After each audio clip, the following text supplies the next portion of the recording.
സിനിമയിലെ വയലൻസാണ് ഇവിടെ ഉണ്ടാകുന്ന കൊലപാതകം അല്ലെങ്കിൽ ഇവിടെ ഉണ്ടാകുന്ന മയക്കുമരുന്ന് സിനിമ കണ്ടിട്ടാണ് കുട്ടികളൊക്കെ ഇങ്ങനെ ആവുന്നതെന്നാണ് പറയുന്നത്.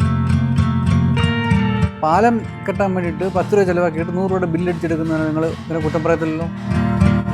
സിനിമ കണ്ടിട്ടാണ് ആൾക്കാരിങ്ങനെ ചെയ്യുന്നതെന്നുള്ളത് തെറ്റായ ഒരു ധാരണയാണ്. 1. പോയിന്റ് നമ്പർ 2,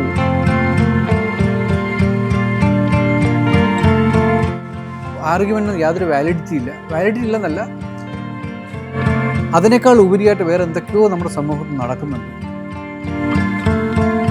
ആടുജീവിതം കണ്ടിട്ട് എൻ്റെ ഒരുപാട് ഹിന്ദി സിനിമ സുഹൃത്തുക്കൾ പറഞ്ഞു, വി വിൽ നോട്ട് ബി ഹിന്ദിയിൽ ഒരിക്കലും സിനിമ ചെയ്യാൻ പറ്റില്ല. നമ്മൾ ഡീൽ ചെയ്യുന്ന സബ്ജക്റ്റുകൾ ഏത് രീതിയിലുള്ള ആയിരിക്കണം, എങ്ങനെയായിരിക്കണം, സിനിമ എങ്ങനെ ഡിഫൈൻ ചെയ്യണം എന്നുള്ളത്, അത് ഒരു മൊമെൻറ്റിൽ നമ്മൾ നിന്നിട്ട് ഒരു കറക്റ്റ് സ്റ്റാൻഡ് എടുക്കുന്നുണ്ട്. അവിടെ മലയാള സിനിമ ഒരു വലിയ മാതൃകാപരമായൊരു പൊസിഷനാണ് നിൽക്കുന്നത്. ഒരു കവലയിൽ പോയിട്ട് മാർക്കറ്റിൽ പോയിട്ട് നിങ്ങൾ അങ്ങോട്ടും ഇങ്ങോട്ടും കിടന്ന് ഒച്ചപ്പാട് ബഹളം ഉണ്ടാക്കിയിട്ട് എന്ത് കാര്യം? സോഷ്യൽ മീഡിയ ഒരു കവലയാണ്. നാട് വിട്ട് പോയെങ്കിൽ നാടിൻ്റെ വില നമുക്ക് അറിയത്തുള്ളൂ. മലയാളത്തിൽ മാത്രമാണല്ലോ ആക്ടിവിസം ഉള്ളത്. ഇന്ന് സമരങ്ങൾ എവിടെയുള്ളത്? മലയാളത്തിൽ മാത്രമേ ഉള്ളൂ സമരങ്ങൾ. വാട്സാപ്പ് വഴി ഇംഗ്ലീഷ് പഠിക്കാൻ ഇംഗ്ലീഷ് കഫേ ഉള്ളപ്പോൾ ഇംഗ്ലീഷ് ഒരു വിഷയമേ അല്ല. English cafe, we present you the perfect English. WhatsApp now 9633388575.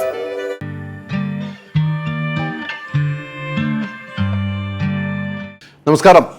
എനിക്ക് ഏറ്റവും ഇഷ്ടപ്പെട്ട, മലയാളികൾക്ക് എന്നും ഇഷ്ടമുള്ള ഒരു വ്യക്തിയാണ് എന്നോടൊപ്പം ഉള്ള റസൂൽ പൂക്കുറ്റി സാർ. നമസ്കാരം. നമസ്കാരം. നമ്മൾ വിശേഷങ്ങൾ നന്നായിട്ട് പോകുന്നു. കുറേ നാളായല്ലോ നിങ്ങളെ കണ്ടത്. അതെ, കുറേ നാളായി കണ്ടിട്ട്. പുതിയൊരു സിനിമയായിട്ട് വീണ്ടും എത്തുമ്പോഴാണല്ലോ നമ്മൾ കാണുന്നത്. വടക്കൻ എന്നൊരു സിനിമയായിട്ട് എത്തുന്നു. എനിക്ക് വടക്കനിലും അപ്പുറത്തേക്ക് എനിക്ക് കുറേ കാര്യങ്ങൾ ചോദിക്കണമെന്നുണ്ട്. അങ്ങനെ തന്നെയായിരുന്നു വന്നത്. എന്തായാലും വടക്കനിലേക്ക് നമുക്ക് പോവാം അല്ലേ? എങ്ങനെയാണ് ഈ വടക്കൻ എന്ത് സിനിമയാണ് പറഞ്ഞു വെക്കുന്നത്? എങ്ങനെയാണ്? ഒരു സൂപ്പർ നാച്ചുറൽ ത്രില്ലറാണ്, ഒരൊറ്റ വാക്കിൽ പറയുകയാണെങ്കിൽ. അതിനേക്കാൾ ഉപരി ഇത് ഒരു പാരനോർമൽ ആക്ടിവിസ്റ്റിനെ പറ്റിയിട്ടുള്ള സിനിമയാണ്. ഒരു മലയാളി ഉണ്ട്, ഒരു പാരനോർമൽ ആക്ടിവിസ്റ്റ് ഉണ്ട്, രാമൻ പലോനി എന്നൊറ്റ പേരുള്ളത്. ഇന്ത്യയിൽ ഒരുപാട് പാരനോർമൽ ആക്ടിവിസ്റ്റ് ജീവിച്ചിരുന്നുണ്ട്. അത് അങ്ങനെയുള്ള ഒരാളിനെ പറ്റിയിട്ടുള്ളൊരു അയാളിവിടെ ഒരു മർഡർ കേസ് അന്വേഷിക്കാനായിട്ട് ഇവിടെ വരുന്നതും, മർഡർ കേസ് അന്വേഷിക്കുമ്പോൾ അദ്ദേഹത്തിന് മനസ്സിലാകുന്നത് വേറെ ചെറിയൊരു മർഡർ കേസ് അല്ല ഇത്. അത് വളരെ പവർഫുള്ളായിട്ടുള്ളൊരു സ്പിരിറ്റ് ആണ് ഈ ഇദ്ദേഹത്തിനുള്ള കാരണം. ഒരു റിയാലിറ്റി ടി വി ഷോയെ ബേസ് ചെയ്തിട്ടുള്ള സാധനം. ഒരു റിയാലിറ്റി ടി വി ഷോയിൽ പോകുന്ന കുറേ ആൾക്കാരും അകാരണമായിട്ട് മരണപ്പെടുന്നു. അങ്ങനെയുള്ള പോലീസ് ഇൻവെസ്റ്റിഗേഷനും അതുമായി ബന്ധപ്പെട്ട് വരുന്ന ആളിനെ പറ്റിയുള്ള സാധനമാണ്. പ്രത്യേകിച്ച് പാരനോർമൽ ആക്ടിവിറ്റിയെ പറ്റിയുള്ള സിനിമ അങ്ങനെ നമ്മൾക്ക് മലയാളത്തിലും അങ്ങനെ ഇന്ത്യൻ സിനിമ അങ്ങനെ വന്നിട്ടില്ല. അതൊരു ഭയങ്കര ഇൻട്രസ്റ്റിംഗ് ആംഗിളായിരുന്നു ഈ സിനിമ ചെയ്യുമ്പോഴും. കാര്യം ഞാൻ ഈ പാരനോർമൽ ആക്ടിവിസത്തിൻ്റെ കുറേ സാധനങ്ങൾ ഞാൻ എൻ്റെ ഒറിജിനൽ റെക്കോർഡിങ്സ് ഞാൻ കേൾക്കുകയും ആ റെക്കോർഡിങ്സ് നമ്മൾ ഈ സിനിമയ്ക്ക് അത് ഉപയോഗിക്കുകയൊക്കെ ചെയ്തിട്ടുണ്ട്. പിന്നെ ഇൻസ്റ്റിറ്റ്യൂട്ട് പഠിക്കുന്ന കാലത്ത് ബ്ലെയർ വിച്ച് പ്രോജക്റ്റ് ആണ് ഒരു പാരനോർമൽ ആക്ടിവിസത്തെ പറ്റിയുള്ള ഏറ്റവും വലിയ ഒരു ഭയങ്കര ലോക സിനിമയിലെ ഒരു വലിയ ഹിറ്റ് സിനിമയായിട്ട് വന്നു, പ്രത്യേകിച്ച് ഹോളിവുഡിലും. അപ്പം അന്ന് അത് ചെയ്യുമ്പോൾ ആ സിനിമ കണ്ടപ്പോൾ തോന്നിച്ചു, ഇങ്ങനെ ആ മനസ്സിലാക്കി നമുക്ക് എന്തെങ്കിലും ഇതുപോലെ സിനിമ ചെയ്യാൻ കിട്ടുമോ എന്ന് ആലോചിച്ചിട്ടുണ്ട്.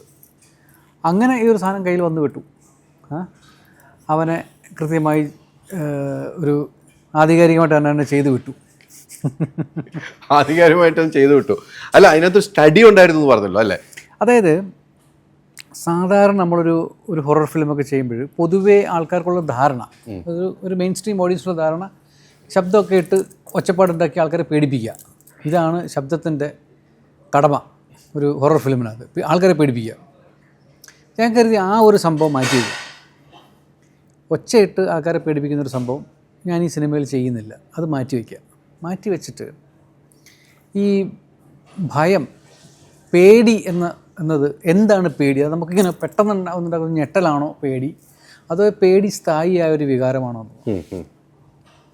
അപ്പോൾ സ്ഥായിയായ ഒരു വികാരമാണെങ്കിൽ അത് ഉണ്ടാക്കിയെടുക്കാൻ നമ്മൾ എന്ത് ചെയ്യണം സിനിമയിൽ? പ്രത്യേകിച്ച് സൗണ്ട് വെച്ചിട്ട് എന്ത് ചെയ്യണം? അപ്പോൾ അങ്ങനെ ഡിസൈഡ് ചെയ്തിട്ടുള്ള അങ്ങനെയാണെങ്കിൽ അതിനൊരു ആംബിയസോണിക് സൗണ്ട് ഡിസൈനാണ് ഇതിന് വേണ്ടത്. അത് വെച്ചിട്ട് അങ്ങനെയാണ് ഈ സാധനം ഒരു തിയററ്റിക്കലി ഞാൻ ഈ സാധനം ക്രാക്ക് ചെയ്ത് ഈ ഡിസൈൻ കൊണ്ടുവന്നിട്ടുള്ളൂ, സിനിമയുടെ ഡിസൈൻ കൊണ്ടുവന്നിട്ടുള്ളൂ. പിന്നെ ഒരു 2 വേൾഡ് ഉണ്ട്. ഒരു വെസ്റ്റേൺ വേൾഡിൽ പ്രേതം, ഒരു ഗോസ്റ്റ് എന്ന് പറയും. ക്രിസ്ത്യാനിറ്റിയിൽ സേറ്റൻ, സാത്താനാണ് ഈ സാധനം. ഇപ്പോൾ ക്രിസ്ത്യാനിറ്റി ഇതിനെ കാണുന്ന രീതി വ്യത്യാസമാണ്. എന്നാൽ നമ്മുടെ ഒരു ഇന്ത്യൻ ബിലീഫ് സിസ്റ്റത്തിൽ ഇതിനെ കാണുന്ന രീതി വേറെയാണ്. ഇപ്പോൾ ഇന്ത്യയിൽ നമുക്ക് യക്ഷിക്ക് അമ്പലമുണ്ട്, ചാത്തൻ സേവയുണ്ട്, ചാത്തൻ അമ്പലമുണ്ട്. ഇവർ നമ്മുടെ ഭാഗമാണ്. നമ്മൾ ദൈവങ്ങളെ എങ്ങനെ ആരാധിക്കുന്നു അതുപോലെ നമ്മൾ ഇവരെയും ആരാധിക്കുന്നു. അപ്പോൾ ഇവരുടെ ഒരു പ്രസൻസ്, ഒരു സ്പിരിറ്റിൻ്റെ പ്രസൻസ് നമ്മൾ അക്സെപ്റ്റഡ് ആണ്. ഉദാഹരണമായിട്ട് നമ്മളൊരു തൃശ്ശൂർ പൂരം കാണാൻ പോവുകയാണെങ്കിൽ, ഒരു പൂരത്തിൻ്റെ ഒരു പീക്കിലെത്തുമ്പം നമ്മൾ തന്നെ വടക്കുന്നാഥ ക്ഷേത്രത്തിൽ ചുറ്റമ്പലത്തിൽ നിൽക്കുകയാണെങ്കിൽ അമ്പലത്തിലെ തറയിലും അല്ല എന്നാൽ മുകളിലും അല്ലാത്തൊരവസ്ഥയിലെത്തും. അതെ അതെ അതെ. ഒരു ട്രാൻസെൻഡൽ എക്സ്പീരിയൻസ് ഉണ്ടാവും. ഈ ട്രാൻസെൻഡൽ എക്സ്പീരിയൻസ് നമുക്ക് പരിചിതമാണ്, നമ്മുടെ ബിലീഫ് സിസ്റ്റത്തിലുള്ള സംഭവമാണ്. അപ്പം പ്രേതം എന്നൊരു കൺസെപ്റ്റ് അല്ലെങ്കിൽ ഒരു സൂപ്പർ നാച്ചുറൽ പ്രസൻസ് എന്ന് പറഞ്ഞൊരു കൺസെപ്റ്റ് നമ്മുടെ വിശ്വാസമായിട്ട് ബന്ധപ്പെട്ട് കിടക്കുന്ന കാര്യമാണ്. ഇത് രണ്ടും നമ്മളൊരു താരതമ്യ പഠനം കൂടിയാണ് എന്നെ സംബന്ധിച്ചോളം വടക്കൻ്റെ സൗണ്ട്സ്കേപ്പ്. എനിക്ക് ക്ലിയറായി. പക്ഷേ ഈ നേരത്തെ എന്നോട് ഇപ്പോൾ പറഞ്ഞപ്പോൾ ഈ നമ്മൾ ഭയപ്പെടുന്നത് ചിലപ്പോൾ ഒച്ചപ്പാടിലൂടെയാണെന്നുള്ളത്. എനിക്ക് ഭയം ഉണ്ടാകുന്നത് സൈലൻറ്റിലാണ്. എൻ്റെ ഒരു ഭയം എനിക്ക് സൈലൻറ്റ്. പിന്നെ ഇരുട്ട്, നമ്മളിപ്പോൾ നല്ല ഒച്ചയിൽ വരുമ്പോൾ ഈ ഇഷ്ടംപോലെ ഇരുട്ടുണ്ട് ഇതിനകത്ത്. അതാണ് ഇഷ്ടംപോലെ ഉണ്ട്, ഇഷ്ടംപോലെ. അങ്ങനെയൊക്കെയാണ് ഭയപ്പെടുന്നത്. അല്ല, ഈ നേരത്തെ പറഞ്ഞ ഇപ്പോഴത്തെ സിനിമകളിൽ പറഞ്ഞ പോലെ വലിയ സൗണ്ടുകൾ ഉണ്ടാക്കി ഭയപ്പെടുത്തുന്ന രീതിയാണ്. കാലഘട്ടം മാറുന്ന അങ്ങനെ പോകുന്നുണ്ട്. ഇപ്പം പറഞ്ഞതനുസരിച്ച് അങ്ങനെ അല്ല ശരിക്കും. ഓരോ നമുക്ക് എപ്പോഴാണ് പേടി തോന്നുന്നത്? ഇപ്പം നമ്മളൊരു ആക്സിഡൻറ്റിനെ പറ്റി കേൾക്കുന്നത്, അല്ലെങ്കിൽ വളരെ മോശമായ ഒരു സംഭവം ആർക്കെങ്കിലും നടന്നു, നമ്മൾ ഉടനടി ആലോചിക്കുന്നത് അയ്യോ നമ്മുടെ മക്കൾക്ക് അങ്ങനെയൊന്നും വരല്ലേ, അല്ലെങ്കിൽ നമുക്ക് പരിചയമുള്ള ആൾക്കാർ എന്തിനാണ്. അതെ. അപ്പോൾ ഈ സിനിമ കണ്ടുകൊണ്ടിരിക്കുമ്പോൾ നമുക്ക് തോന്നും, പക്ഷേ ഈ കുട്ടികൾ ഇങ്ങനെ ചെയ്തില്ലായിരുന്നുവെങ്കിൽ ഇവർക്കിത് വരത്തില്ലായിരുന്നു, എന്തിനാണ് ഇവരിങ്ങനെ ചെയ്യാൻ പോയത് എന്നും നമ്മൾ തോന്നിപ്പിക്കും. എന്നെ സംബന്ധിച്ച് അത് പേടിയാണ്. അതെ അതെ, അതാണ് പേടി, അതാണ് യഥാർത്ഥ പേടി. മുന്നോട്ടുള്ള ചിന്ത. അവിടേക്ക് ഓഡിയൻസിനെ തള്ളി നമ്മൾ കൊണ്ടുവരികയാണ്. വലിച്ച് കൊണ്ടുവരും. കൊണ്ടുവന്നിട്ട് അവിടെ കൊണ്ട് നിർത്തുക. എന്നാ പേടിച്ചോ? മനസ്സിലായി. അല്ല, ഇപ്പോൾ പറഞ്ഞു വന്നപ്പോൾ ഇപ്പോൾ ഒരു കാര്യം കൂടെ അതിൽ നിന്ന് തന്നെ പോവാം. ഈ സിനിമ കണ്ടുകഴിയുമ്പോൾ ചില കുട്ടികളിൽ ഇങ്ങനെ കൊണ്ടുവച്ചിട്ട് എൻ്റെ കുട്ടിക്ക് സംഭവിക്കാതിരിക്കും അങ്ങനെ പ്രാർത്ഥന. ഇപ്പോൾ സിനിമാ മേഖലയിൽ ആകെ പ്രശ്നങ്ങളാണല്ലോ. എന്ത് പ്രശ്നം? മൊത്തം സിനിമയിലെ വയലൻസാണ് ഇവിടെ ഉണ്ടാകുന്ന കൊലപാതകം, അല്ലെങ്കിൽ ഇവിടെ ഉണ്ടാകുന്ന മയക്കുമരുന്ന്. സിനിമ കണ്ടിട്ടാണ് കുട്ടികളൊക്കെ ഇങ്ങനെ ആവുന്നതെന്നാണ് പറയുന്നത്. ഒരു മറുചോദ്യം ചോദിച്ചോട്ടെ. നമ്മുടെ കുട്ടികൾ നമ്മുടെ വീടിനകത്തിരുന്ന് കാണുന്ന സീരീസാണ് സ്ക്വിഡ് ഗെയിം. ലോകത്തിലെ ഏറ്റവും വലിയ, ഏറ്റവും പോപ്പുലറായ ഒരു സീരീസാണ് സ്ക്വിഡ് ഗെയിം. രണ്ട് പന്ത്രണ്ട്. അതിലെ വയലൻസ് കണ്ടാലുണ്ടോ നിങ്ങൾക്ക് സഹിക്കത്തില്ല. അതായത് അൺഇമാജിനബിൾ വയലൻസ് ആണ് അത്. കൊല്ലുക എന്നുള്ളതാണ് ജീവിക്കാൻ വേണ്ടിയിട്ടുള്ള ഒരു, if you want to live in a game you have to kill. അതാണ് എൻ്റെ ബേസിക് സംഭവം. നമ്മുടെ കുട്ടികൾ കളിക്കുന്ന ഗെയിംസ് ഇല്ലേ, അതെല്ലാം ഷൂട്ടിംഗ് അല്ലേ. അമേരിക്കയിലെ സ്കൂളുകളിൽ എത്രയോ കുട്ടികൾ പരസ്പരം വെടിവെച്ച് കൊള്ളുന്നു. ആരല്ല സിനിമ കണ്ടിട്ടാണ് ചെയ്യുന്നത്. അപ്പോൾ സിനിമ കണ്ടിട്ടാണ് ആൾക്കാരിങ്ങനെ ചെയ്യുന്നതെന്നുള്ളത് തെറ്റായ ഒരു ധാരണയാണ്. ഒന്ന്. പോയിന്റ് നമ്പർ 2, അത് സിനിമയെ നിങ്ങൾ കുറ്റം ആരോപിച്ചിട്ട് രക്ഷപ്പെടാൻ നോക്കുകയാണ്. സിനിമ അതൊരു ബിസിനസ്സാണ്. സിനിമ ഒരു വർക്ക് ഓഫ് ആർട്ട് ആണോ എന്നുള്ളത് ക്വസ്റ്റ്യനിലേക്ക് ഞാൻ വരുന്നില്ല. അതൊരു ബിസിനസ്സാണ്. 10 കോടി രൂപ മുടക്കിയിട്ട് 100 കോടി രൂപ ഉണ്ടാക്കാനുള്ള ആൾക്കാർ ഇറങ്ങിത്തിരിക്കുന്ന ബിസിനസ്സാണത്. പാലം കെട്ടാൻ വേണ്ടിയിട്ട് 10 രൂപ ചിലവാക്കിയിട്ട് 100 രൂപയുടെ ബില്ലടിച്ചെടുക്കുന്നതിന് നിങ്ങൾ ഇതിനെ കുറ്റം പറയത്തില്ലല്ലോ. ശരിയാണ്. ഈ പറഞ്ഞ ഈ പാലത്തിൻ്റെ കാര്യം പറയുമ്പം ഒത്തിരി ഉദാഹരണങ്ങൾ മുന്നോട്ട് വെച്ച് തന്നെയാണ് പറയുന്നത്, എനിക്ക് മനസ്സിലായി. അതെനിക്ക് ഇഷ്ടപ്പെട്ടു. ആ പോയിന്റ് എങ്ങനെയാണ് പാലത്തിൻ്റെ? അതായത് 10 രൂപ മുടക്കിയിട്ട് 100 രൂപയുടെ ബില്ലടിച്ച് പൈസ ഉണ്ടാക്കുന്ന ഒരു പാലം പണിയുന്നൊരു ബിസിനസ്സുകാരൻ. പാലം വീഴുന്നവരെ ആർക്കും പ്രശ്നമൊന്നുമില്ല. പാലം വീണ് കഴിയുമ്പോഴാണ് ഇതിനകത്ത് ഇങ്ങനെയൊക്കെ ഉണ്ടായെന്ന് പറയുന്നത്. അതുപോലൊരു ബിസിനസ്സാണ് സിനിമയും. നിങ്ങൾ അവരെ മാത്രം എന്തിനാണ് കുറ്റം പറയുന്നത്? അത് മാറ്റി നിർത്തിയിട്ട് ചുറ്റുവട്ടം എന്തെല്ലാം പ്രശ്നങ്ങളുണ്ട്. എന്തുകൊണ്ടാണ് ഒരു തലമുറ അല്ലെങ്കിൽ ഒരു section of youth is going towards affinity towards violence? എന്തുകൊണ്ടാണ്? അവർ നിൽക്കുന്ന സമൂഹത്തിൽ അതിനേക്കാൾ വലിയ ഇൻജസ്റ്റിസ് ഉണ്ട് എന്നാണ് എൻ്റെ അർത്ഥം, അല്ലേ? അതെ അതെ അതെ. അമിതാഭ് ബച്ചൻ അല്ലെങ്കിൽ രജനീകാന്ത്, അല്ലെങ്കിൽ ചിരഞ്ജീവി, ഇവരുടെയൊക്കെ സിനിമകൾ എടുത്താൽ ഇവരൊക്കെ ഒരു കാലഘട്ടം, ഇവരുടെയൊക്കെ സിനിമയ്ക്കകത്ത് വയലൻസ് ഉണ്ട്, എല്ലാ സിനിമയ്ക്കകത്ത് അടിപിടി ഉണ്ടല്ലോ, തമിഴ് സിനിമയിലുണ്ട്, അടിപിടി ഇല്ലാത്ത സിനിമയില്ല. അതെ അതെ. പക്ഷെ അവരെല്ലാം അടിപിടി കൂടിയത് ഒരു റൈറ്റ്യസ്നെസ് ഉണ്ടായിരുന്നു, ഒരു നന്മയ്ക്ക് വേണ്ടി നിലകൊണ്ട്. അത് അങ്ങനെയാണ് അവരെല്ലാം ഹീറോ ആയത്, അങ്ങനെയാണ് അവരെല്ലാം സ്റ്റാർസ് ആയത്. അതായത് നന്മ ഉള്ള ഒരു സമൂഹത്തിലെ സാധാരണക്കാർക്ക് അവരുടെ ജസ്റ്റിസിന് വേണ്ടി നിലകൊണ്ട പ്രതിരൂപങ്ങളാണ് ഈ സിനിമയിലെ ഹീറോകളെന്ന് പറയുന്നത്. അതാണ് അതിൻ്റെ പ്രതിഫലനം. അങ്ങനെയാണ് നമ്മൾ ഐഡൻറ്റിഫൈ ചെയ്യുന്നത്. അങ്ങനെയാണ് ഇവരെല്ലാം വർഷിപ്പ്, നമ്മൾ ഒരു ഡെമിഗോഡ് വർഷിപ്പിലേക്ക് പോകുന്നത്, സിനിമാക്കാരെ നമ്മൾ വർഷിപ്പ് ചെയ്യുന്ന അവസ്ഥയിലേക്ക് പോകുന്നത്. അപ്പോൾ ഇന്ന് അതിന് വേറൊരു ഭാഷ്യം വന്നുവെങ്കിൽ അതിനർത്ഥം നമ്മുടെ ഇന്നത്തെ സമൂഹം മാറി എന്നല്ല എൻ്റെ അർത്ഥം. നിങ്ങളൊന്നൊരു moment just stop and think, there is so much injustice around you, so that the youth is feeling violence is only solution. അങ്ങനെയല്ല എൻ്റെ അർത്ഥം. അപ്പോൾ സൊസൈറ്റൽ ചേഞ്ചസ് വേണം, അതാണ് നിങ്ങൾ ആദ്യം വരുത്തേണ്ടത്. അല്ലാതെ ഒരു സിനിമയെ കുറ്റം പറയുന്നതല്ല. Cinema, I don't think cinema is going to change people, change society പറയുന്നത്. ഒരാഴ്ച ഒരു സിനിമ വരും, അതിൻ്റെ എഫക്റ്റ് 2 ആഴ്ച നിൽക്കും, അടുത്ത ആഴ്ച വേറെ സിനിമ വരുമ്പോൾ അതിൻ്റെ എഫക്റ്റ് പോയി. It is not going to permanently change എന്നത്. അപ്പോൾ ആ ഒരു പിന്നെ ആർഗ്യുമെൻറ്റിന് യാതൊരു വാലിഡിറ്റി ഇല്ലെന്നല്ല, അതിനേക്കാൾ ഉപരിയായിട്ട് വേറെ എന്തൊക്കെയോ നമ്മുടെ സമൂഹത്തിൽ നടക്കുന്നുണ്ട്. അത് നമ്മളുടെ ഗവൺമെൻറ്, നമ്മളുടെ പോളിസി മേക്കേഴ്സ്, നമ്മളുടെ ഗുരുക്കന്മാർ ഇവരതൊന്നും കാണാതെ പോകുന്നു എന്നുള്ളതാണ്. അല്ലെങ്കിൽ കണ്ടിട്ടും ഒന്നും ചെയ്യാൻ കഴിയാതെ പോകുന്നു. ആ ഒരു അവസ്ഥയിലേക്ക് നമ്മുടെ ലോകം എത്തി നിൽക്കുന്നു എന്നാണ് നമ്മൾ മനസ്സിലാക്കേണ്ടത്. അല്ല, പ്രധാനപ്പെട്ട 2 പോയിന്റുകൾ. ഇപ്പോൾ ഗവൺമെൻറ്റിനെ കുറിച്ച് പറയുമ്പോൾ സർക്കാർ തലത്തിൽ തന്നെയാണ്. ഇപ്പോൾ കഴിഞ്ഞ ദിവസം മുഖ്യമന്ത്രി തന്നെ പറയുകയാണ്, ഏത് ആവേശം സിനിമയുടെ ഡയലോഗാണ് മുഖ്യമന്ത്രി നിയമസഭയിൽ പറഞ്ഞത്, എടാ മോനെ എന്ന് വിളിക്കുന്ന സമൂഹമായെന്ന്. ആവേശം സിനിമ ഉദാഹരണം വയ്ക്കുകയാണ്. ആ രീതിക്കാണ് കുട്ടികൾ വളരുന്നത് എന്ന് മുഖ്യമന്ത്രി പറയുന്നു. അല്ല, ഞാൻ ചോദിക്കട്ടെ, എത്രയോ സിനിമകൾ പ്രധാനമന്ത്രി, പിന്നെ അദ്ദേഹത്തിൻ്റെ പ്രസംഗങ്ങൾ, ഇലക്ഷൻ പ്രസംഗങ്ങൾ മറ്റുമൊക്കെ എത്രയോ സിനിമകൾ പ്രധാനമന്ത്രി എടുത്തു പറഞ്ഞു. അതെല്ലാം നമുക്കൊരു പക്ഷേ ഒരർത്ഥത്തിൽ ശരിയാകുന്ന തോന്നുന്ന കാര്യങ്ങളാണോ? അല്ല. അപ്പം നമ്മളൊരു പുസ്തകത്തിൽ നിന്ന് ഒരു കൊട്ടേഷൻ പറയുന്നു, അല്ലെങ്കിൽ ഒരു വലിയ ചിന്തകൻ്റെ ഒരു കൊട്ടേഷൻ പറയുന്നു, അതേ ലാഘവത്തോടു കൂടിയാണ് അതിൻ്റെ 10-1 പോലും ബുദ്ധിപരമായ കാര്യങ്ങൾ ചെയ്യാത്ത ഒരു സിനിമയുടെ കാര്യങ്ങൾ നമ്മൾ കൊട്ടേഷൻ നമ്മൾ കോട്ട് ചെയ്യുന്നത്. സിനിമയെ കാണിക്കുന്നതെല്ലാം സത്യമാണ് എന്ന്, അത് സിനിമ സത്യത്തിൻ്റെ പ്രതിരൂപമായി എന്നാണ് മാറിയിട്ടുള്ളത്. There is a saying, realism is the real problem of cinema.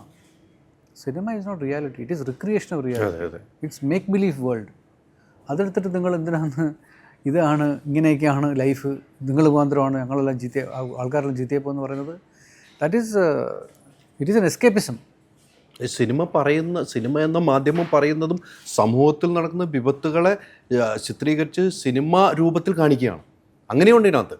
അതും നമുക്ക് ഒരു മെസ്സേജാണ് സിനിമയെന്ന് വിശ്വസിക്കുന്ന ആളാണ് ഞാൻ.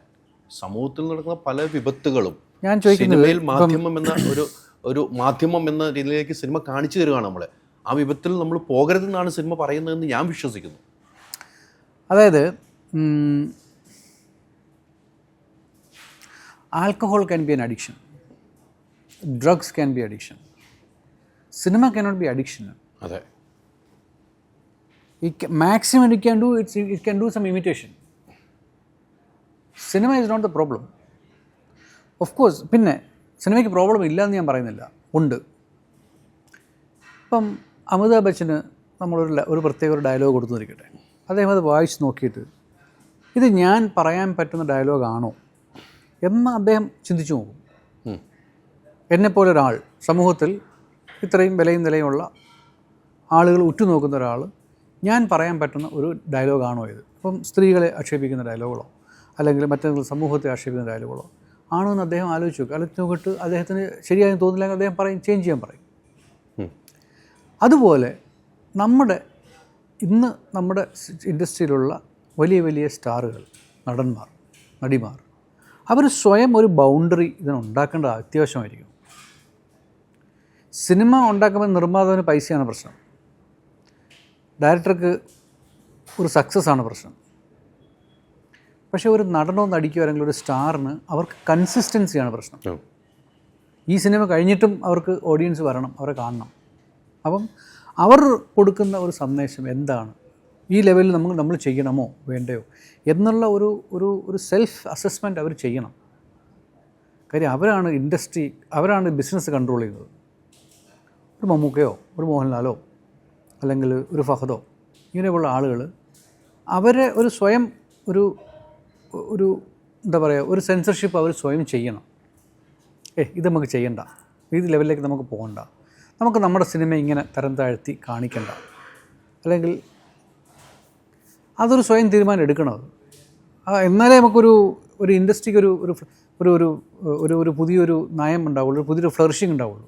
ഇപ്പം ഞാൻ ബോംബെ നിൽക്കുന്ന ആളാണ്, ഞാൻ പുറത്തെ സിനിമകൾ വർക്ക് ചെയ്യുന്ന, ഹോളിവുഡും പിന്നെ മറ്റ് ഇൻ്റർനാഷണൽ സിനിമകളൊക്കെ വർക്ക് ചെയ്യുന്ന ആളാണ്. ഞാൻ ബോംബെയിൽ നിന്നുകൊണ്ട് മലയാളത്തെ നോക്കുമ്പോൾ മറ്റുള്ളവർ, അതായത് ഹിന്ദി സിനിമയിലുള്ള ആളുകൾ മലയാള സിനിമയെ നോക്കി കാണുന്നത് ഇറ്റ്സ് എ ഫ്ലറിഷിങ് ഇൻഡസ്ട്രി. പുതിയ പിന്നെ സബ്ജക്റ്റുകൾ ട്രൈ ചെയ്യുന്നു, പുതിയ ആളുകൾ വരുന്നു, പിന്നെ അടിക്കുന്നു. ഏറ്റവും കൂടുതൽ സക്സസ് വരുന്നത് മലയാള സിനിമയാണ്. ഇവിടെ നമ്മൾ കരുതുന്ന മലയാള സിനിമ മുഴുവൻ തകർന്നു പോയി, നശിച്ചു പോയി. ഇനി ഇവിടെ ഉള്ളവർക്കാണ് പ്രശ്നം. അതെ. അപ്പോൾ ഇത് പെർസ്പെക്റ്റീവിൻ്റെ പ്രശ്നമാണ്. പക്ഷേ വലിയൊരു കാര്യമുണ്ട് കേട്ടോ, മലയാള സിനിമ ഒരു ഭയങ്കര മാതൃകാപരമായ ഒരു സ്റ്റേജിലാണ് നിൽക്കുന്നത്. കാരണം നമ്മുടെ വ്യവസായത്തിന് പ്രശ്നമുണ്ടെന്ന് മനസ്സിലാക്കുമ്പോൾ, അത് നിർമ്മാതാക്കളായാലും നടീനടന്മാരായാലും ഉടൻ നമ്മൾ കറക്റ്റീവ് കോഴ്സിലേക്ക് പോകുന്നുണ്ട്. അത് ഒരു വലിയ കാര്യമാണ്. അത് മലയാള സിനിമയിൽ ഞാൻ കണ്ടിടത്തോളം, അതിപ്പം പിന്നെ ബിഹേവിയറിൻ്റെ കാര്യത്തിലായാലും, നമ്മളെ കണ്ടക്ട് ചെയ്യുന്നു എന്നുള്ളതിനെ പറ്റി ആയാലും, വർക്ക് ഫോഴ്സിനെ പറ്റിയിട്ടുള്ളതായാലും, ഇപ്പോൾ ഈ പറഞ്ഞ പോലെ നമ്മൾ ഡീൽ ചെയ്യുന്ന സബ്ജക്റ്റുകൾ ഏത് രീതിയിലുള്ള ആയിരിക്കണം, എങ്ങനെയായിരിക്കണം, സിനിമ എങ്ങനെ ഡിഫൈൻ ചെയ്യണം എന്നുള്ളത്, അത് ഒരു മൊമെൻറ്റിൽ നമ്മൾ നിന്നിട്ട് ഒരു കറക്റ്റീവ് സ്റ്റാൻഡ് എടുക്കുന്നുണ്ട്. അത് യാതൊരു ഇൻട്രസ്റ്റിങ് ചെയ്യുന്നില്ല. അവിടെ മലയാള സിനിമ ഒരു വലിയ മാതൃകാപരമായൊരു പൊസിഷനാണ് നിൽക്കുന്നത്. അത് എനിക്ക് വലിയ അഭിമാനമുണ്ട് മലയാള സിനിമ. ഇത് പറയുമ്പോൾ നമുക്ക് അന്യ നാട്ടിൽ പോയി നിൽക്കുമ്പോഴാണ് അതിൻ്റെ ഒരു അഭിമാനം ഉണ്ടാവും. പക്ഷേ ഇവിടെ ഈ നാട് വിട്ട് പോയെങ്കിൽ നാടിൻ്റെ വില നമുക്ക് അറിയത്തുള്ളൂ. അതാണ് ഏറ്റവും വലിയ പോയിന്റ്. അപ്പോഴേ ഉള്ളൂ നമ്മളെ മലയാള സിനിമയെക്കുറിച്ച്, മലയാള സിനിമയിലെ നമ്മളെ ഓരോ വ്യക്തികളെയും കുറിച്ച് നമുക്ക് മനസ്സിലാവുന്നത് ഈ നാട് വിട്ടു പോകുമ്പോഴേ മനസ്സിലാവുള്ളൂ. അത് വലിയൊരു പോയിന്റ്. വടക്കൻ ചെയ്യുമ്പോൾ തന്നെ വടക്കൻ ഒരു ബോംബെ എന്നുള്ള പ്രൊഡ്യൂസറാണ്, കമ്പനിയാണ്. അപ്പം ഞാൻ അദ്ദേഹത്തിനോട് ഇപ്പോൾ ഏതൊരു ഇൻ്റർവ്യൂവിൽ പത്രക്കാരൻ ചോദിച്ചു, നിങ്ങൾ എന്താണ് ഇവിടെ വന്ന് സിനിമ എടുക്കുന്നത്, നിങ്ങൾക്ക് ബോംബെയിൽ സിനിമ ചെയ്യാമല്ലോ, എന്തിനാണ് ഇവിടെ വന്നു? പുള്ളി പറഞ്ഞ ഉത്തരം എന്നെ വളരെയധികം ടച്ച് ചെയ്തു. പക്ഷേ പറഞ്ഞത്, ഇൻ്റർനാഷണൽ ലെവലിൽ വർക്ക് നടക്കുന്ന മലയാള സിനിമകൾ മാത്രമേ ഉള്ളൂ. നിങ്ങൾ ഇന്ത്യയിലെ ഏത് വലിയ ടെക്നീഷ്യൻ എടുത്താലും അതെല്ലാം മലയാളികളാണ്. എനിക്ക് പറയേണ്ടുന്ന ഒരു കഥ പറയാൻ ഇപ്പോൾ സ്പേസുള്ള മലയാള സിനിമകൾ മാത്രമാണ്. ഞങ്ങൾ ബോംബെയിൽ സിനിമ ചെയ്യണമെങ്കിൽ ബോംബെയിലെ ഒരു പാറ്റേൺ അനുസരിച്ച് വേണം നമുക്ക് സിനിമയുണ്ട്. ബിസിനസ്സിനനുസരിച്ചുള്ള പാറ്റേൺ സിനിമ ഉണ്ടാക്കുക. ഞങ്ങൾക്കങ്ങനെ പാക്കേജ് ചെയ്യേണ്ട, പകരം ഞങ്ങൾക്ക് ഉള്ളിൽ തട്ടുന്നൊരു കഥ വരണം. അത് ചെയ്യുവാനുള്ള പൊസിഷൻ ഇന്ന് മലയാള സിനിമയിലേ ഉള്ളൂ എന്ന് പറഞ്ഞു. അപ്പം മലയാള സിനിമയ്ക്ക് പുറത്ത് നിൽക്കുന്ന ആളുകൾ മലയാള സിനിമയെ ഉറ്റുനോക്കുന്നത് ഇങ്ങനെയാണ്. നമ്മൾ കരുതുന്ന മൊത്തം കുഴപ്പമായി നമ്മൾ സ്വയം വരുത്തി വയ്ക്കുകയാണ്. അതുകൊണ്ടുള്ള പ്രശ്നമുണ്ടല്ലോ, ആളുകൾ ഇങ്ങോട്ട് വരുന്നില്ല. ഇപ്പോൾ വലിയ വലിയ പ്രൊഡ്യൂസർമാരും കൂടി വരാൻ മടി കാണിക്കും. നമ്മൾ സ്വയം നമ്മളെ സിനിമയെ തള്ളി പറയുന്നു, നമ്മുടെ സിനിമയിലുള്ള വയലൻസാണ് ഇവിടെ വരുന്നത് നമ്മുടെ സർക്കാർ പറയുന്നു. അപ്പോൾ വലിയ പൈസ മുടക്കാനുള്ള പ്രൊഡ്യൂസറോ വലിയ താരങ്ങളോ ഇങ്ങോട്ട് വരാൻ മടിക്കുന്ന കാലഘട്ടത്തിലേക്കാണ് ഇപ്പോൾ നമ്മൾ പോകുന്നത്. എനിക്കങ്ങനെ സ്വയം തോന്നി തുടങ്ങി. അത് ഇവിടെ ഇപ്പോൾ ആരോ എന്നോട് ചോദിക്കണ്ടായി, മലയാള സിനിമകളുടെ ബഡ്ജറ്റ് 150 കോടി പോകുന്നു, 200 കോടി രൂപ പോകുന്നു, ഇതൊക്കെ ശരിയാണോ, ഇങ്ങനെയൊക്കെ ചെയ്യാൻ പാടുണ്ടോ? എന്തുകൊണ്ട് ചെയ്യാൻ പാടില്ല? എന്തുകൊണ്ട് മലയാള സിനിമ വലുതായിട്ട് ചിന്തിച്ചുകൂടാ? Why can't it make a bigger film? ഇപ്പോൾ ഒരു ആക്ടറോ അല്ലെങ്കിൽ ഡയറക്ടറോ റൈറ്ററോ ചേർന്നിട്ട് അവർക്ക് അങ്ങനത്തെ സിനിമ മൗണ്ട് ചെയ്യാൻ പറ്റുമെങ്കിൽ ചെയ്യട്ടെ, നല്ലതല്ലേ? അതെ അതെ, മലയാള സിനിമ വളരട്ടെ, മലയാള സിനിമയിൽ പറയട്ടെ 100 കോടി രൂപയുടെ സിനിമ നമ്മൾ ചെയ്തു തന്നു, അല്ലെങ്കിൽ അത്രയും വലിയ ബഡ്ജറ്റുള്ള, അത്രയും വലുതായി നമുക്ക് ചിന്തിക്കാൻ കഴിയുന്നു. ഇപ്പം ആടുജീവിതം കണ്ടിട്ട് എൻ്റെ ഒരുപാട് ഹിന്ദി സിനിമയിലെ സുഹൃത്തുക്കൾ പറഞ്ഞു, യാർ വി വിൽ നോട്ട് ബി ഹിന്ദിയിൽ ഒരിക്കലും ഈ സിനിമ ചെയ്യാൻ പറ്റത്തില്ല. അതായത് നമ്മൾ തുടക്കത്തിൽ ചെന്ന് പറയുകയാണ് ഈ സിനിമ 2.5 വർഷം എടുക്കും ഷൂട്ട് ചെയ്യാൻ, അവർ പോടുമെന്ന് പറയും. ഈ സിനിമയ്ക്ക് ഇത്ര രൂപ ചിലവാകും. ആ ആക്ടറിൻ്റെ മാർക്കറ്റ് വാല്യൂ എത്രയാണ്? അത് ഇത്ര രൂപ. അതിൻ്റെ 3 ഇരട്ടിയാണ് സിനിമയുടെ ചിലവ്. അതിനപ്പുറം 2.5 കോടി, 6 വർഷം എടുത്തു സിനിമ തീർക്കാൻ. ഇത് ഹിന്ദി സിനിമയിൽ പോസിബിളായ കാര്യമല്ല. ഇത് മലയാള സിനിമയിൽ മാത്രമായതുകൊണ്ട് നടന്നതാണ്. അതായത് നമ്മളിപ്പോൾ വലുതായിട്ട് ചിന്തിക്കാൻ തുടങ്ങി. അപ്പോൾ അതിനെ ലിമിറ്റ് ചെയ്യാതെ അവർ ചെയ്യട്ടെ. അത് ലിമിറ്റ് ചെയ്യുന്നതേ ഇപ്പോൾ ഇവിടുത്തെ വലിയ പ്രശ്നങ്ങളാണ് ലിമിറ്റ് ചെയ്ത്. ഇപ്പോൾ വലിയ വിഷയങ്ങളുണ്ടായി, സമരത്തിലേക്ക് വരെ പോകുന്നൊരു കാലത്തിലേക്ക് വന്നു. സിനിമാ സമരം എന്നൊക്കെ പറയും. ഈ പറഞ്ഞ പോലെ വലിയ സിനിമയുടെ വലിയ ബജറ്റ് പറയുമ്പോൾ അത് വിജയിക്കുമോ എന്നുള്ള സംശയം ചില പ്രൊഡ്യൂസർമാർക്ക് വരുന്നു. അങ്ങനെ ചിന്തിച്ച് കഴിഞ്ഞാൽ ഈ വലിയ പ്രൊഡക്ഷൻ കമ്പനി കൂടെ വരില്ല. അപ്പോൾ നമ്മൾ തന്നെ മലയാള സിനിമയെ കൊല്ലുകയല്ലേ എന്ന് എനിക്ക് തോന്നുന്നു. അങ്ങനെയല്ലേ നടക്കുന്നത്? ഈ വലിയ വലിയ പ്രൊഡക്ഷൻ കമ്പനി എന്ന് പറയുമ്പോൾ കോർപ്പറേറ്റ്സ് ഇവിടെ വരുന്നതും പ്രശ്നമുണ്ട്. ഇപ്പം എന്തുകൊണ്ട് ഹിന്ദി സിനിമ ഇന്നത്തെ കാലഘട്ടത്തിൽ വർക്ക് ചെയ്യുന്നില്ല, എന്താണ് ഹിന്ദി സിനിമയ്ക്ക് സംഭവിച്ചത്? അത് ഇതേ സംഭവം തന്നെയാണ്. തുടക്കം ഇങ്ങനെ ആയിരുന്നു. അതായത് വളരെ ചെറിയൊരു മാർക്കറ്റിൽ പോയിട്ട് അതിൻ്റെ 3 ഇരട്ടി പ്രൈസ് ജാക്കപ്പ് ചെയ്തിട്ട് ആ ഒരു വാല്യുവേഷൻ ഉണ്ടാക്കുകയാണ്. ഈ വാല്യുവേഷൻ വെച്ചിട്ടാണ് ഇവർ സിനിമ ഉണ്ടാക്കുന്നത്. അപ്പം ഈ അടിസ്ഥാനപരമായിട്ടൊന്നുമില്ല, എക്സൽ ഷീറ്റ് ആൻഡ് നമ്പേഴ്സാണ് ഇതിന് കാരണമായിട്ട് നിൽക്കുന്നത്. അപ്പം സിനിമ ഉണ്ടാക്കുക എന്നതിൽ നിന്ന് മാറിയിട്ട് പാക്കേജുകളായിട്ട് സംഭവം മാറി. ഇത്ര മാർക്കറ്റ് വാല്യൂ ഉള്ള ആൾ, സ്റ്റാർ ഉണ്ടെങ്കിൽ ഇത്ര ബജറ്റുള്ള സിനിമ ഉണ്ടാക്കാം. അങ്ങനെ നമ്പറുകളിലേക്ക് സംഭവം പോയി. കോർപ്പറേറ്റുകൾ നോക്കുന്നത് മാത്രമാണ്. അവർക്ക് വേണ്ടത് എക്സൽ ഷീറ്റ് നമ്പേഴ്സാണ്, അല്ലാതെ സിനിമയല്ല. നമ്മുടെ ഉള്ളിൻ്റെ ഉള്ളിൽ കൊണ്ടു നടക്കുന്നൊരു കഥ, പറയാൻ ആഗ്രഹിക്കുന്നൊരു കഥ, ഷെയർ ചെയ്യാൻ ആഗ്രഹിക്കുന്നൊരു കഥ, ഒരു നജീബ്, അത് ലോകത്തൊരിടത്തും ഇനിയൊരു നജീബ് ഉണ്ടാകരുത് എന്ന് പഠിപ്പിക്കുന്ന സിനിമയാണ്. അതാണ് സിനിമ. അതല്ലാതെ എക്സൽ ഷീറ്റിൽ കാണുന്ന നമ്പേഴ്സ് അല്ല സിനിമ. അപ്പം പുറത്തുനിന്ന് ആളുകൾ വരുന്നു എന്ന് പറയുമ്പോൾ അതിനകത്ത് ഡേഞ്ചറുണ്ട്. ആ ഡേഞ്ചർ മനസ്സിലാക്കിക്കൊണ്ട് വേണം നമ്മൾ. ഇപ്പം മലയാള സിനിമയുടെ ഏറ്റവും വലിയ ഗുണമെന്ന് പറഞ്ഞാൽ ഇൻഡിവിജ്വൽ പ്രൊഡ്യൂസേഴ്സാണ്, കോർപ്പറേറ്റ്സ് അല്ല സിനിമ ഉണ്ടാക്കുന്നത്. ഇൻഡിവിജ്വൽ പ്രൊഡ്യൂസേഴ്സ്, അതായത് സിനിമ ഉണ്ടാക്കണമെന്ന് ഭയങ്കരമായിട്ട് ആഗ്രഹമുള്ള ആവേശമുള്ള ആൾക്കാരാണ്. ഇപ്പോൾ നമ്മുടെ സിനിമയുടെ സക്സസ് റേറ്റ് അല്ല, കഴിഞ്ഞ വർഷം ഏകദേശം 212 സിനിമ നമ്മൾ ഉണ്ടാക്കുകയുണ്ടായി. അതിൽ 17-18 സിനിമകളാണ് വിജയം കൈവരിച്ചത്. അതായത് സക്സസ് റേറ്റ് ഈസ് അറൗണ്ട് 10%. ലോകത്ത് വേറൊരു ഇൻഡസ്ട്രിയും 10% സക്സസ് കൊണ്ട് സസ്റ്റെയിൻ ചെയ്യത്തില്ല. സിനിമ മാത്രം എന്തുകൊണ്ട് സസ്റ്റെയിൻ ചെയ്യുന്നത്? അതിനപ്പുറം നിൽക്കുന്നൊരു സംഭവം സിനിമയ്ക്കകത്ത് ഉണ്ട്. അതുകൊണ്ടാണ് നമ്മൾ റിലേറ്റ് ചെയ്യുന്ന, അതൊരു അംബീഷൻ്റെ, ഒരു ഇൻസ്പിറേഷൻ്റെ ഒക്കെ കഥകളാണ് നമ്മൾ സിനിമകളെന്ന് പറയുന്നത്. നമ്മളെ സംബന്ധിച്ചുള്ള സിനിമ, ഇന്ത്യക്കാരെ സംബന്ധിച്ചുള്ള സിനിമ ഉണ്ടാക്കുക എന്നുള്ളത്. ഹോളിവുഡ് വളരെ കൃത്യമായിട്ട് അതിൻ്റെ ബിസിനസ് മോഡൽ പഠിച്ചിട്ട് they know how to do the business of cinema. നമുക്കതറിയത്തില്ല. അതുകൊണ്ട് even with 10%, less than 10% success ratio, we will still be making films. ഇവിടെ ഒരു സ്റ്റഡി, ഇപ്പം ബോളിവുഡിൽ സ്റ്റഡി ഉണ്ടെന്ന് പറഞ്ഞു. ഇവിടെ സ്റ്റഡി ചെയ്യാത്തത് എങ്ങനെയാണ്? സ്റ്റഡി ചെയ്യാതെ പോകുന്നത് എന്തുകൊണ്ടാണ് ഈ പ്രൊഡ്യൂസർമാർ? അല്ല, ഈ സ്റ്റഡി ചെയ്തിട്ട് നമ്മൾ സ്റ്റഡിക്ക് അനുസരിച്ചായിട്ട് എന്തെങ്കിലും നമുക്കിവിടെ ഡിവൈസ് ചെയ്യാൻ പറ്റുമോ? പറ്റില്ല. നമ്മൾക്ക് ഇഷ്ടമെന്ന് തോന്നിയ ഒരു കഥ നമുക്ക് ചെയ്യണം. അങ്ങനെയാണ് ഇവിടെ സിനിമ ഉണ്ടായി പോകുന്നത്. അല്ലെങ്കിൽ ഒരു ആക്ടറെ കണ്ടു, സംസാരിച്ചു, നമുക്ക് സിനിമ ഒരുമിച്ച് ചെയ്യാം. പിന്നെ അയാളെ വെച്ചിട്ട് സിനിമ ചെയ്യാനുള്ളൊരു കഥ അന്വേഷിച്ച് നടക്കുകയാണ്. അങ്ങനെയൊക്കെയാണ് സിനിമ ഉണ്ടാകുന്നത്. അല്ലാതെ ഒരു ലിറ്ററേച്ചർ ഉണ്ടാകുന്ന കണക്കല്ല സിനിമ ഉണ്ടാകുന്നത്. ഇപ്പം ലിറ്റററി റൈറ്റിംഗ് ഇല്ല ശരിക്കും സിനിമയിൽ. നമ്മുടെ ലിറ്ററേച്ചറിൽ നിന്ന് എന്ന് നമ്മൾ ദൂരേക്ക് പോകുന്നു, അന്ന് നമ്മുടെ ഡൗൺഫോൾ തുടങ്ങി. ഹിന്ദി സിനിമയിൽ സംഭവിച്ചതാണ്. ഇപ്പം മലയാള സിനിമ അല്ലെങ്കിൽ ഏത് റീജിയണൽ സിനിമ എടുത്താലും, മറാഠി സിനിമയായാലും തമിഴ് സിനിമയായാലും ആസാമീസ് സിനിമയായാലും, അവരുടെ ലോക്കൽ ലാംഗ്വേജും നേറ്റീവ് ലാംഗ്വേജും നേറ്റീവ് ലിറ്ററേച്ചറും ഭയങ്കര ഇൻഫ്ലുവൻസ് ഉണ്ട് സിനിമയ്ക്കകത്ത്. No Hindi film is influenced by Hindi literature. അതുകൊണ്ടാണ് ഹിന്ദി സിനിമ തകർന്നു പോയത്. അത് നമ്മൾ മനസ്സിലാക്കുന്നത് നമുക്ക് ഏറ്റവും നല്ലത്.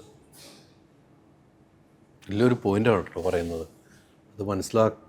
അത് മനസ്സിലാക്കാതെ നിങ്ങൾ സിനിമ, ഈ വ്യവസായം മുന്നോട്ട് കൊണ്ടുപോയാൽ ഈ വ്യവസായം തകരും. എന്താ സംഭവിച്ചതെന്ന് വെച്ചാൽ ആൾക്കാർ വരില്ല കാണാൻ തിയേറ്ററിലേക്ക്. കാരണം തിയേറ്ററിൽ ബിസിനസ്സാണ് സിനിമയെ സസ്റ്റെയിൻ ചെയ്യുന്നത്, മറ്റൊന്നുമല്ല. സ്ട്രീമിംഗ് അല്ല, ബ്രോഡ്കാസ്റ്റ് അല്ല. സിനിമയെ ഇവഞ്ച്വലി സസ്റ്റെയിൻ ചെയ്യുന്നത് സിനിമാ വ്യവസായം തന്നെ, തിയേറ്ററിക്കൽ ബിസിനസ് തന്നെയാണ്. ഈ തിയേറ്ററിക്കൽ ബിസിനസ്സിന് വേണ്ടിയിട്ട് വേണം സിനിമ ഉണ്ടാക്കേണ്ടത്. ആൾക്കാർ സിനിമ കാണാൻ തിയേറ്ററിൽ വരണം. ആ വരവ് കുറഞ്ഞുകൊണ്ടിരിക്കുന്നു ഇപ്പോൾ. കുറയാൻ കാരണം നിങ്ങൾ എവിടെയോ പ്രശ്നങ്ങൾ നിങ്ങൾ ചെയ്യുന്നു. ഹിന്ദി സിനിമ എനിക്ക് ഹിന്ദി സിനിമ വെച്ചിട്ട് കൃത്യമായി പറയാൻ പറ്റും. ഹിന്ദി സിനിമ കഴിഞ്ഞ ഒരു 15 വർഷത്തെ ഹിന്ദി സിനിമ എടുത്തു നോക്കുകയാണെങ്കിൽ വളരെ ചുരുക്കം, നമുക്ക് വിരലിൽ എണ്ണാവുന്ന സിനിമകൾ മാത്രമേ ഒരു മിഡിൽ ക്ലാസിൻ്റെ സ്റ്റോറി പറയുന്നത്. നിങ്ങൾക്ക് മിഡിൽ ക്ലാസിൻ്റെ പൈസ വേണം, അവർ തിയേറ്ററിൽ വന്ന് സിനിമ കാണണം. ഒരു ഹിന്ദി സിനിമയിൽ മിഡിൽ ക്ലാസ് ഹീറോ അല്ല, ഒരു മിഡിൽ ക്ലാസ് ഹീറോയിൻ അല്ല. നിങ്ങൾ ഒരു മെജോറിറ്റി ഓഫ് ആൾക്കാരെ മാറ്റി നിർത്തിയിട്ട് നിങ്ങളുടെ കഥനത്തിൽ അവരില്ല എങ്കിൽ, നിങ്ങളുടെ സ്റ്റോറി ടെല്ലിങ്ങിൽ അവരില്ല, you expect them to come and see the film, they will reject you. That is what happen. ഉറപ്പാണ്, അതാണ് സംഭവിച്ചത് അവിടെ. അപ്പം ഒരു പ്രാക്ടീഷണർ എന്ന നിലയ്ക്ക് ഇവിടെ വർക്ക് ചെയ്യുന്ന ഇവിടുത്തെ സിനിമാക്കാർ, കഥ എഴുത്തുകാർ ഇത് മനസ്സിലാക്കി വേണം അവിടെ നെക്സ്റ്റ് അടുത്ത കഥ എഴുതേണ്ടത്, അടുത്ത സിനിമ ഉണ്ടാക്കേണ്ടത്. അതാണ് ഈ സിനിമയുടെ സക്സസ് പിടിച്ചിട്ട് അതേ സാധനം നേരത്തെ ഉണ്ടാതെ ഇറക്കല്ല വേണ്ടത്. പിന്നെ ഈ സിനിമയുടെ വേറെ പ്രശ്നമുണ്ട്. ഇപ്പോഴത്തെ ഈ മലയാള സിനിമയ്ക്ക് മാത്രമേ ഈ റിവ്യൂ ബോംബിങ് വളരെ കൂടുതലാണ് ഓരോ സിനിമയ്ക്കും. ഇത് മലയാളത്തിൽ മാത്രമാണല്ലോ ആക്ടിവിസം ഉള്ളത്. ഇന്ന് സമരങ്ങൾ എവിടെയുള്ളത്? മലയാളത്തിൽ മാത്രമേ ഉള്ളൂ സമരങ്ങൾ. പിന്നെ സമരങ്ങൾ എന്ന് പറഞ്ഞാൽ നമുക്കൊരു ഒരു ഡെമോക്രാറ്റിക് വ്യവസ്ഥ നമുക്കൊരു റിജോയിൻഡർ ആണല്ലോ. നമുക്ക് പറയാനുള്ള കാര്യം പറയാൻ, നിങ്ങൾ പറയുന്നതൊക്കെ കേൾക്കുന്നില്ല എങ്കിൽ നിങ്ങൾ കേൾപ്പിക്കുക എന്നുള്ളതാണ് അതിൻ്റെ ഉദ്ദേശം. അപ്പം എല്ലാവർക്കും ഒപ്പീനിയൻ ഉണ്ട്. പണ്ടത്തെ കാലത്ത് ഈ ഒപ്പീനിയൻ പുറത്തുവിടാൻ ഒരു വഴി ഉണ്ടായിരുന്നില്ല. അന്ന് ന്യൂസ് പേപ്പർ അല്ലെങ്കിൽ ടെലിവിഷൻ ഇതേ ഉണ്ടായിരുന്നുള്ളൂ. ഇപ്പം ഇന്നിപ്പോൾ എല്ലാവർക്കും അവരുടേതായ ചാനലുകളുണ്ട്, അവരുടേതായ ഉണ്ട്. അപ്പോൾ എല്ലാവർക്കും ഒപ്പീനിയൻ പറയാം. പിന്നെ ഇതൊരു കവലയാണ്. ഈ കവലയെ കിടന്ന ആൾക്കാർ അടിവിടുകയാണ്. ഒരു കാര്യമില്ല. നിങ്ങൾ ഒരിക്കൽ പോലും കണ്ടിട്ടില്ലാത്ത ഒരാളുമായിട്ടാണ് നിങ്ങൾക്ക് ചങ്ങാത്തം, അല്ലെങ്കിൽ നിങ്ങൾ വഴക്ക് കൂടുന്നത്. ഒരു കവലയിൽ പോയിട്ട് മാർക്കറ്റിൽ പോയിട്ട് നിങ്ങൾ അങ്ങോട്ടും ഇങ്ങോട്ടും കിടന്ന് ഒച്ചപ്പാടും ബഹളം ഉണ്ടാക്കിയിട്ട് എന്ത് കാര്യം? സോഷ്യൽ മീഡിയ ഒരു കവലയാണ്. അവിടെ ഇങ്ങനെ ഒച്ചപ്പാടുണ്ടാക്കിയിട്ട് അല്ല നിങ്ങളൊരു സൊസൈറ്റി എങ്ങനെ പോകുന്നു അല്ലെങ്കിൽ എങ്ങനെയാണെന്നുള്ളത് ഡിസൈഡ് ചെയ്യേണ്ടത്. അത്രയും താന്നു അല്ലേ? പണ്ട് ഒരു പത്രം നമ്മളെന്ന് പറയുമല്ലോ, യെല്ലോ ജേർണലിസം എന്ന് പറയുന്നത്, മഞ്ഞപ്പത്രം. അപ്പോൾ പത്ര വ്യവസായം അതിൻ്റെ ഇതിലേക്കുമ്പോൾ പത്രധർമ്മം നമ്മൾ പറഞ്ഞിട്ടുണ്ട്. നമുക്കറിയാം ഇത് മഞ്ഞപ്പത്രമാണ് എന്നറിയാമായിരുന്നു. യെല്ലോ ജേർണലിസം എന്താ നമുക്ക് കണ്ടാൽ മനസ്സിലാകുമായിരുന്നു. പേപ്പർ കയ്യിലെടുക്കുമ്പോൾ തന്നെ മനസ്സിലാകുമായിരുന്നു. ഇന്ന് അതില്ലടോ. There is no the thin line between yellow journalism and the real journalism is already been vanished. നമുക്കറിയത്തില്ല എന്താണ് ട്രൂത്ത്, സത്യം എവിടേക്കോ മറഞ്ഞു കിടക്കുകയാണ് ഈ ഇൻഫർമേഷൻ ഇടയ്ക്ക്. എത്ര ഐബോൾസ് നമുക്ക് ഉണ്ടാക്കാം എന്നുള്ളതാണ് ഇന്നത്തെ ഏറ്റവും വലിയ കാര്യം. അതെ, അങ്ങനെയാണ് പോയിക്കൊണ്ടിരിക്കുന്നത്. മാറ്റങ്ങൾ സംഭവിക്കുന്നില്ല. എന്നും അത് വീണ്ടും അത് ഉയർന്നങ്ങളിലേക്ക് പോയിക്കൊണ്ടിരിക്കുന്നു. പിന്നെ ഒരു negative story get far more feedback than A positive story. ഇതൊരു ഹ്യൂമൻ സൈക്കോളജിയാണ്. തീർച്ചയായിട്ടും അതെ. ഈ പറഞ്ഞ പോലെ ഈ സമരത്തിൻ്റെ കാര്യം പറഞ്ഞപ്പം ഇവിടുത്തെ ഏറ്റവും വലിയ സിനിമയിലെ നഷ്ടം സംഭവിക്കുന്നതെന്ന് ഇപ്പോൾ നിർമ്മാതാക്കൾ പറഞ്ഞ സാലറി ഹൈക്കാണ്. താരങ്ങളിലും ടെക്നീഷ്യന്മാരുടെയും സാലറി ഹൈക്ക്. ഒരു സിനിമ പരാജയപ്പെട്ടാൽ പോലും ഈ താരങ്ങൾ വലിയ ശമ്പളം വീണ്ടും വാങ്ങുന്നു, വിജയിച്ചാൽ ഇരട്ടിയാകും. അതുപോലെ ടെക്നീഷ്യന്മാർ സാലറി ഭയങ്കരമായിട്ട് വർദ്ധിപ്പിച്ചിരിക്കുന്നു എന്നാണ്. അത് സിനിമാ വ്യവസായത്തെ, കേരളത്തിലെ സിനിമാ വ്യവസായം തകർച്ചയിലേക്ക് കൊണ്ടുപോകുന്നതാണ് നിർമ്മാതാക്കൾ പറയുന്നത്. അതെങ്ങനെയാണ് കാണുന്നത്? അവർക്കൊരു പോയിൻ്റ് ഉണ്ടാകാം. ഇത് okay, let me look at it from A different point of view. ഇതൊരു ഡിമാൻഡും സപ്ലൈയും ഉള്ള വ്യവസായമാണ്. നിങ്ങൾക്ക് ഇന്ന് സ്റ്റാർ വാല്യൂ ഉണ്ട്, അതുകൊണ്ട് നിങ്ങൾ സിനിമ ചെയ്യാൻ വേണ്ടി നിങ്ങളുടെ പിന്നാലെ വരുന്നു.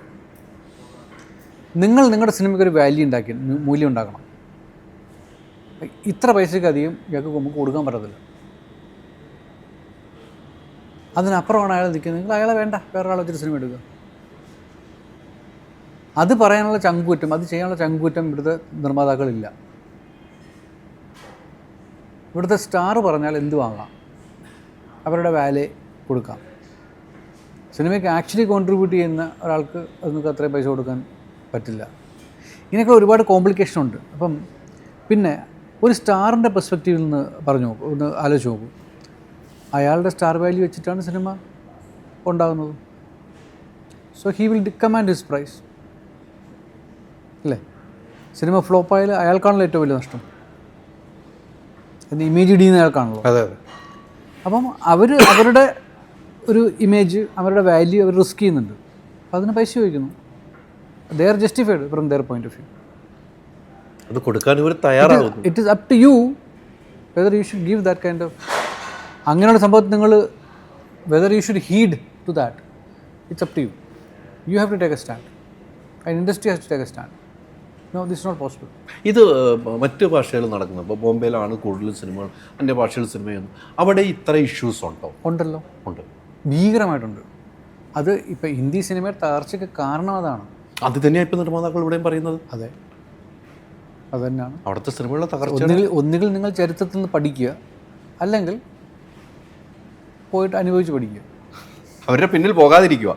ആദ്യം പറഞ്ഞാണ് ആ താരത്തിന് വേണ്ടി ആ താരത്തിന് ആ പൈസ ഉണ്ട്, ഡിമാൻഡുണ്ട്. അത് ആംബിയറോട് പറയാൻ നിർമ്മാതാക്കൾ കഴിയുന്നില്ല. ആ തകർച്ചയാണ് ബോംബെയിൽ ഹിന്ദി സിനിമയ്ക്ക് ഉണ്ടായിരിക്കുന്നത്. അത് തന്നെ ഉണ്ടാകാതിരിക്കാനാണ് ഈ നിർമ്മാതാക്കൾ ഇങ്ങനെ പറയുന്നതും, അല്ലേ? അങ്ങനെ നമ്മൾ കണക്ക് കൂട്ടണ്ടേ? അതെ. അല്ല, അത് അങ്ങനെ ഒരു ഡിസ്കഷൻ വരുന്നല്ലോ. ബോംബെയിൽ ഡിസ്കഷൻ പോലും ഇല്ല. ഇപ്പോൾ സൽമാൻ ഖാൻ ഓക്കെ പറഞ്ഞാൽ ഒരു 200 crore മൂവിയായി. ഇന്നലെ ഞാനൊരു സ്റ്റുഡിയോ ഹെഡിന് I was meeting a studio head. പറഞ്ഞു we are only making big films. ഞാൻ ചോദിച്ചു what is big films? About 200 crore, which means you only targeting 6 stars. Aamir, Salman, Shahrukh, Hrithik Roshan, Akshay Kumar, Varun Dhawan, ഇങ്ങനെ വരുന്നവരൊക്കെ സെക്കൻഡ് ഗ്രേഡിൽ വരും. അപ്പോൾ ഇങ്ങനെ ഒരു 6 പേരെ വെച്ചിട്ടാണ് 7 8 അജയ് ദേവൻ 7 8 പേര്, ഈ 8 പേരുടെ ഇൻഡസ്ട്രിയാണ് നടക്കുന്നത്. തെലുങ്കിലേക്ക് പോയോ 5 ഫാമിലിയാണ് മുഴുവൻ ഇൻഡസ്ട്രി ഓടിക്കുന്നത്. അറ്റ്ലീസ്റ്റ് ഇവിടെ കുറേ ഡൈവേഴ്സിറ്റി ഉണ്ടല്ലോ. നമുക്കിവിടെ സൗബിനെ വെച്ചിട്ടും സിനിമ ചെയ്യാം, മമ്മൂക്ക വെച്ചിട്ടും സിനിമ ചെയ്യാം, മോഹൻലാൽ വെച്ചിട്ടും സിനിമ ചെയ്യാം, അദ്ദേഹത്തിൻ്റെ മോനെ വെച്ചിട്ട് നമുക്ക് സിനിമ ചെയ്യാം. ഇവിടെ ഒരു കുറേ ഡൈവേഴ്സായിട്ട് സംഭവം ഉണ്ട്. എന്നെ സംബന്ധിച്ചോളം Malayala cinema is the best industry to work. ഇവിടെയാണ് സ്വർഗം, അല്ലേ? അത് ഇവിടെ ഉള്ളവർക്ക് അറിയത്തില്ല. പുറത്ത് പോകുമ്പോഴേ സ്വർഗം മനസ്സിലായത്. ഇവിടെ നിന്നെങ്കിൽ മനസ്സിലാകില്ലായിരുന്നു. ഇവിടെ നിന്നെങ്കിൽ എന്നെ ഇട്ടിട്ട് പോയാനെന്ന് എനിക്ക് തോന്നുന്നത്, അല്ലേ? അതെനിക്കറിയില്ല. ഈ പോക്ക് കാണുമ്പോഴേ ഇനി മലയാളത്തിലേക്കുള്ള തിരിച്ചുവരവ് എങ്ങനെയാണ്? ആര് വിളിച്ചാലും ഞാൻ വരും. വടക്കൻ ഇവർ വിളിച്ചു വന്നു. ഇനിയിപ്പം there is nothing in Malayalam as of now. എന്തെങ്കിലും വന്നാൽ മൊത്തത്തിൽ ഹാപ്പിയാണ്. നമ്മൾ ഓസ്കാറൊന്നും നമുക്കൊന്നും കിട്ടുന്നില്ല ഇപ്പം ഇന്ത്യക്ക്. എല്ലാം പോയിട്ട് അവിടെ പോയി ഇങ്ങനെ ചുണ്ടിനും കപ്പനും ഇടയ്ക്കും നഷ്ടപ്പെടുന്ന പോയിക്കൊണ്ടിരിക്കുകയാണ്. ഇത്തവണയും കഴിഞ്ഞ തവണയൊക്കെ നോക്കുമ്പോൾ നമുക്കൊന്നും കിട്ടുന്നില്ല. അത്രയും സിനിമയ്ക്കൊന്നും സ്റ്റാൻഡേർഡ് ഇല്ലാതെ ആയി തുടങ്ങി. ഇവിടെ ഒന്നിലും ഒരു രീതിക്കും കിട്ടുന്നില്ല, അടുക്കുന്നില്ല. അവിടെ അടുക്കാൻ പറ്റുന്നില്ല. അല്ല, നമ്മൾ എന്താ അങ്ങനെ പറയണേ, നമുക്ക് നോമിനേഷൻ ഉണ്ടായിരുന്നല്ലോ ആടുജീവിതത്തിന്. അല്ല, ആടുജീവിതത്തിന് MPSC നോമിനേഷൻ ഉണ്ടായിരുന്നല്ലോ. ലോകത്തിലെ 5 സിനിമകളിൽ ഒരെണ്ണം ആയിട്ട് വന്നില്ലേ? അത് പോരേ? നിങ്ങളൊക്കെ തന്ന സംഭാവനകൾ ഇരിക്കുമല്ലേ ഞങ്ങളുടെ ഹൃദയത്തിൽ. അവിടെ എത്താൻ പറ്റുന്നില്ല എന്ന് ഓർക്കുമ്പോൾ ഒരു വിഷമമൊക്കെ നമ്മൾ. എല്ലാത്തിനും ഒരു സമയമുണ്ട് ദാസ എന്ന് പറഞ്ഞ പോലെയാണല്ലേ. ഇപ്പോൾ മലയാള സിനിമകളൊക്കെ കൂടുതൽ കാണാറുണ്ടോ? സമയം കിട്ടാറുണ്ടോ? അത്രയധികം കാണാൻ എനിക്ക് ഒരുപാട് ഒഫീഷ്യൽ ഡ്യൂട്ടീസ് ഉള്ളതുകൊണ്ട്. ഇപ്പോൾ ഓസ്കർ ഒക്കെ ആയിട്ട് ഞാൻ പല കമ്മിറ്റിയിലും പല മീറ്റിങ്ങുണ്ട്. അധികം കാണാറില്ല, സമയം കിട്ടാറില്ല. എന്നാലും ഇടയ്ക്ക് അറിയപ്പെടുന്ന സിനിമകളൊക്കെ പോയി കാണാറുണ്ട്. ഇപ്പോൾ മലയാളത്തിൽ വെച്ചിട്ട് കൂടിയ സിനിമകൾ വന്നുകൊണ്ടിരിക്കുന്നു. ആടുജീവിതം വന്നു, ഇങ്ങനെ വെച്ചിട്ട് കൂടിയ സിനിമ. ഇനിയിപ്പോൾ എമ്പുരാൻ റിലീസിന് ഒരുങ്ങുന്നു. അങ്ങനെ പല സിനിമകളും ഈ നേരത്തെ പറഞ്ഞ പോലെ 100 കോടിയൊക്കെ മുകളിലേക്ക് സിനിമ വേണമെന്ന് വെച്ചാൽ മലയാളികൾക്ക് അഭിമാനിക്കാവുന്നതാണ്. എന്തിനും നമ്മൾ താത്തി കാണുന്നു എന്നുള്ള ചോദ്യം വലിയ ചോദ്യമാണ് ചോദിച്ചത്. അതെ, എന്ത് how can you limitation imagination of people in the name of. ഇപ്പം എമ്പുരാൻ പോലൊരു സിനിമ ഇറങ്ങി, അതിൻ്റെ ഹിന്ദി വേർഷൻ ആണെങ്കിൽ 200-300 കോടി രൂപ ഹിന്ദിയിൽ നിന്ന് കളക്ട് ചെയ്താൽ അത് മലയാളത്തിന് അഭിമാനമല്ലേ? പിന്നെ അല്ലാതെ. So why do you want to limit the imagination of people? That's not a right thing for industry. ഇവിടുത്തെ നിർമ്മാതാക്കളൊക്കെ ആയിട്ട് എങ്ങനെയാണ്? പഴയകാല പുതിയകാല നിർമ്മാതാക്കളൊക്കെ ഉണ്ട്, ഇവരൊക്കെ ആയിട്ട് എങ്ങനെയാണ്? എല്ലാവരും നല്ല എടുപ്പമാണ്, അറിയാവുന്ന ആളുകൾ. എനിക്ക് അധികം പഴയ ആളുകളാണ് അറിയുന്നത്, പുതിയ ആൾക്കാരെ അധികം അറിയത്തില്ല. പുതിയ ആൾക്കാർ മിക്കവാറും എല്ലാം ഈ ഗൾഫ് കക്ഷികളാണല്ലോ. കുറേ പേരെയൊക്കെ അറിയാം. അവിടുന്ന് കൊണ്ടുവന്ന് പൈസ ഇടുന്നു, അവർ പോകുന്നു, കയറി അടുത്ത പടത്തിന് അടുത്ത ആളുകൾ വരുന്നു, ഒന്നും അറിയാതെ വരുന്നവരുമുണ്ട്. അത് തന്നെയാണ് ഒരർത്ഥത്തിൽ മലയാള സിനിമയുടെ ഏറ്റവും ഡൈനാമിക്കായിട്ടുള്ള കാര്യം. അതായത് ഇന്ന് ഒരു അസിസ്റ്റൻ്റ് ഡയറക്ടറായിട്ട് നടക്കുന്ന ഒരാൾക്ക് ഒരു സിനിമ സ്വപ്നം കാണാം.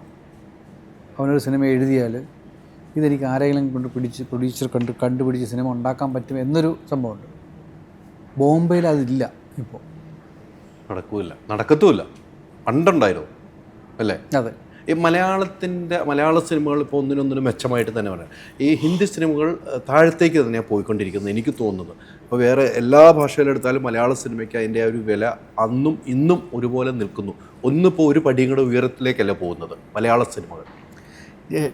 ഇത് പുറത്തുനിന്ന് നോക്കുന്ന ആളിൻ്റെ ഒരു പെർസ്പെക്റ്റീവ് പറയുകയാണെങ്കിൽ മലയാള cinema of course is going places. Subject അത് choice of subjects, choice of actors, the choice of cinema, the kind of cinema that we are making. അതെല്ലാം മലയാള cinema is quite different at its peak actually now. അതിനിടയ്ക്ക് ഇങ്ങനെയുള്ള സംഭവങ്ങൾ നടക്കുന്നുണ്ട് business vice. അപ്പോൾ കുറേ ആൾക്കാർ പൊന്തി ഇങ്ങനെ പറയുന്നുണ്ട്. That is also good. No, അതൊരു കോഴ്സ് കറക്ഷൻ നമുക്ക് ഉള്ളൊരു ഉപാധിയായിട്ട് വരും. That is actually good. ഈ മലയാള സിനിമ ഈ പറഞ്ഞ ഭയങ്കര ഡൈനാമിക്കാണ്, ഭയങ്കര ഡൈനാമിക്കാണ് ഈ മലയാള സിനിമയുടെ ഈ പറഞ്ഞ പോലെ സിനിമകൾ പല സമയത്ത് നഷ്ടങ്ങളും ലാഭങ്ങളും സംഭവിക്കുന്ന കാലഘട്ടമാണ്. പക്ഷേ ഇത്തവണയൊക്കെ ഇപ്പം ഈ വർഷം എടുത്തിട്ട് സിനിമ ഷൂട്ടിംഗ് നടക്കുന്നത് 4-5 സിനിമകളാണ് ഷൂട്ടുകൾ. പക്ഷേ അല്ലെങ്കിൽ ഒരു മാസമൊക്കെ എത്ര സിനിമ ഷൂട്ടിങ്ങാണെന്നല്ലോ. അപ്പോൾ മലയാള സിനിമയ്ക്ക് വലിയൊരു ഇടിവ് സംഭവിക്കുന്നു. ഒന്ന് ഈ നേരത്തെ പറഞ്ഞ സാലറിയുടെ പ്രശ്നങ്ങൾ വരുന്നു, അതിൻ്റെ ഇടയ്ക്ക് സമരപ്രഖ്യാപനം വരുന്നു, അതിൻ്റെ ഇടയ്ക്ക് വലിയ ബോംബ് പോലെ ഹേമ കമ്മിറ്റി റിപ്പോർട്ട് വരുന്നു. ഇതൊക്കെ മലയാള സിനിമയെ വലുതായിട്ട് ബാധിച്ചു എന്ന കാര്യത്തിലൊരു സംശയമില്ല. ഞാൻ പറഞ്ഞേ, ഒരു ലൊക്കേഷനിൽ നിന്ന് അടുത്ത ലൊക്കേഷനിലേക്ക് യാത്ര ചെയ്തിട്ടുണ്ട്. കാരണം വെച്ചാൽ നമ്മൾ പ്രോഗ്രാം ചെയ്യാൻ വേണ്ടി. ഇപ്പോൾ ഒരു സിനിമയിൽ നിന്ന് അടുത്ത ലൊക്കേഷൻ പോകണമെങ്കിൽ അങ്ങ് ദൂരെ ഏതെങ്കിലും ഒരു കാട്ടിലൊരു സിനിമ എന്നുള്ള നിലയിലേക്ക് മാറി. അത്രയും സിനിമകൾ ഇവിടെ ഉണ്ടാകുന്നില്ല ഇപ്പോൾ. എല്ലാം ഒരു പ്രശ്നത്തിലേക്ക് മലയാള സിനിമ വലിയൊരു പ്രതിസന്ധിയിൽ പോകുന്നുണ്ട് എന്ന കാര്യത്തിൽ യാതൊരു ഡൗട്ടും എനിക്കില്ല. ഞാൻ യാത്ര ചെയ്യുന്നതുകൊണ്ട് പറഞ്ഞു, ഈ ഹേമ കമ്മിറ്റി വന്നപ്പോൾ സിനിമ ഒന്ന് ഇടിഞ്ഞു, അങ്ങനെയൊക്കെ ഒത്തിരി പ്രശ്നം മലയാള സിനിമയിൽ സംസാര വിഷയമാവുന്നുണ്ട്. നിങ്ങളൊക്കെ മറ്റു ബോംബെയിലൊക്കെ നിൽക്കുമ്പോൾ ഈ ഒരു സംസാരം കേൾക്കുമ്പം എന്താണ് മലയാള സിനിമയ്ക്ക് സംഭവിക്കുന്നതെന്ന് ചിന്തിച്ചിട്ടില്ലേ? ഒരുപാട് നമ്മൾ പൊതുവെ മലയാളികൾ ആക്ടിവിസത്തിൽ വിശ്വസിക്കുന്ന ആൾക്കാരാണല്ലോ. അപ്പം ഒരു സിനിമ ആക്ടിവിസവും ഇവിടെ ഉണ്ട്, അത് മറ്റ് ഇൻഡസ്ട്രിയിൽ ഇല്ല. ഒരു ഹേമ കമ്മിറ്റി റിപ്പോർട്ട് മലയാളത്തിൽ മാത്രമേ പുറത്ത് വരുള്ളൂ, ഒരു തെലുങ്ക് ഇൻഡസ്ട്രിയിൽ അത് പുറത്ത് വരില്ല. അതാണ് നാടിൻ്റെ ബ്യൂട്ടി. അത് വന്നു, അതിനെപ്പറ്റി ഡിസ്കസ് ചെയ്യാൻ നമ്മൾ തയ്യാറായി, അതിനുള്ള കോഴ്സ് കറക്ഷൻ നമ്മൾ തയ്യാറാണ്. അത് ഏറ്റവും നല്ല കാര്യമല്ലേ? അതൊരു സിവിലൈസ്ഡ് സൊസൈറ്റിയുടെ മാർക്കാണ്. ഇവിടെ സംഭവിക്കൂ. പുറത്ത് പോയി നിൽക്കണം മോനെ, അപ്പം മനസ്സിലാവും എന്തൊക്കെയാണ് നടക്കുന്നതെന്ന്. കുടിക്കാൻ വെള്ളം എടുക്കരുത്, നീ രാത്രിയിലേ കല്യാണം കഴിക്കാൻ പാടുള്ളൂ, നിൻ്റെ കല്യാണത്തിന് ബറാത്തിന് നീ എന്തിന് കുതിരപ്പുറത്ത് വന്നു. ഇന്നും അടി നടക്കുന്നുണ്ട് ഇങ്ങനെയുള്ള കാര്യങ്ങൾ പറഞ്ഞിട്ട്. അതിവിദൂരമല്ല, നമ്മളീ പറയുന്ന വലിയ ചരിത്രമൊന്നുമില്ല. ഇതേ കഴിഞ്ഞ ആഴ്ച നടന്ന കാര്യമാണ് പറഞ്ഞു. ഇന്നും വളരെ ദൂരെയൊന്നുമല്ല, നമ്മുടെ തൊട്ടടുത്ത സംസ്ഥാനത്തിൽ. അത് മറക്കരുത്. എല്ലാം കൊണ്ടും സ്വർഗമാണിത്. തീർച്ചയായിട്ടും ആ സ്വർഗത്തിൽ പിന്നെ അതിൻ്റെതായ പ്രശ്നങ്ങളുണ്ട്. അതില്ലാതെ പറയാൻ പറ്റില്ല. അത് ഈ ചെറിയ മലയാളത്തിൽ 2.5 കോടി രൂപ 2.5 കോടി ജനങ്ങളുടെ ചെറിയ മലയാളത്തിൽ 22 ചാനലുണ്ട്. ഉണ്ടോ? അതെ അതെ. ഒപ്പീനിയൻ ഡിഫറൻസ് ആണോ? ഓരോ ഡിസ്ട്രിക്റ്റിലും ഓരോ പൊളിറ്റിക്കൽ പാർട്ടി ഉണ്ട്. ഉണ്ടാവോ ഇല്ലയോ പ്രശ്നങ്ങൾ? ആ ഒരു പ്രശ്നം നമുക്കുണ്ട്. അത് എക്കാലവും നിലനിൽക്കണം. എന്നാലേ ഉള്ളൂ നമുക്ക് തിരുത്തി പോകാൻ പറ്റുള്ളൂ, തിരുത്തലുകൾ ഉണ്ടാവുള്ളൂ. അല്ലേ? അത് കൃത്യമാണ്. എന്നാൽ ഒത്തിരി സന്തോഷം. കുറേ സംസാരിച്ചെന്ന് എനിക്ക് തോന്നുന്നു. എല്ലാ കാര്യങ്ങളും ടച്ച് ചെയ്ത് പോയി എന്നാണ് എനിക്ക് തോന്നുന്നത്. ഈ കുറഞ്ഞ സമയത്തിൽ അല്ലേ? അതെ, എനിക്ക് ചോദിക്കാനും പറ്റി, താങ്ക് യു. പറയാനും പറ്റിയെന്ന് തോന്നുന്നു. ഒത്തിരി സന്തോഷം. ഇനിയും മലയാളത്തിൽ ഒത്തിരി സിനിമകൾ ചെയ്യണം. നമുക്ക് നമ്മളെ ഓസ്കാറിലേക്ക് നമ്മൾ ഇനി മലയാളത്തിൽ വരണം, മലയാളത്തിൽ സിനിമകൾ ചെയ്യണം, മലയാളത്തിൽ ഒരു സിനിമ ഡയറക്റ്റ് ചെയ്യണം, ഇങ്ങനെയൊക്കെ പരിപാടി പ്ലാനുണ്ട്. ഉറപ്പായിട്ടും വേണം. അനുജൻ ജ്യേഷ്ഠൻ എവിടെ? അത് ചോദിക്കാൻ പോകാൻ പറ്റില്ല എനിക്ക്. നമ്മുടെ ജ്യേഷ്ഠൻ പുള്ളി ഇങ്ങനെ പലയിടത്തും പലതും ചെയ്യാൻ ട്രൈ ചെയ്യുന്നുണ്ട്. പിന്നെ ഷോർട്ട് ഫിലിമൊക്കെ ചെയ്യുന്നുണ്ട്. എവിടെ നിന്നൊക്കെ കുറേ അവാർഡ് കിട്ടുന്നുണ്ട്. ഒക്കെ നടക്കുന്നുണ്ട്. ഭയങ്കര സൈഡിൽ കൂടെ പോകുന്നുണ്ട്. നമ്മുടെ കയ്യിലേക്ക് ഇനി എത്താറായിട്ടില്ല. ഇനി അടുത്തയിലേക്ക് നോക്കിയിട്ട് വേണം എത്തിക്കാൻ, അല്ലേ?